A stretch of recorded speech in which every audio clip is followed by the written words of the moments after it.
Per il sindaco il TAR ha distrutto le teorie di Finanza e Progetti e di chi voleva cassare l'ospedale a Padova Est.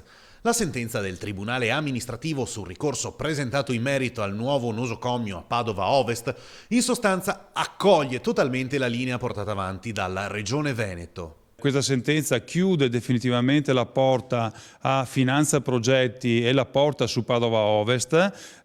Viene confermato tutto quello che è stato detto dal Comune e dalla Regione, cioè che nell'area di Padova Ovest non poteva essere realizzato un ospedale. Nella sentenza il TAR precisa che su Padova Ovest permangono problemi di tipo idrogeologico e sui costi. Anche una possibile richiesta danni appare archiviata.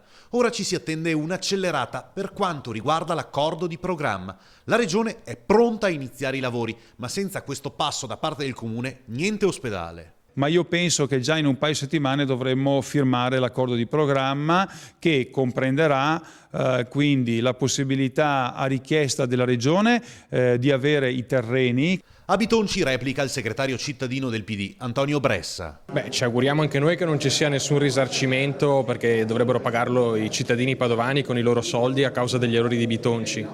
Però aspetterei a cantare vittoria, perché la sentenza del TAR rimanda a un secondo momento una decisione definitiva rispetto alla richiesta di risarcimento. Per cui insomma invito anche Bitonci alla cautela.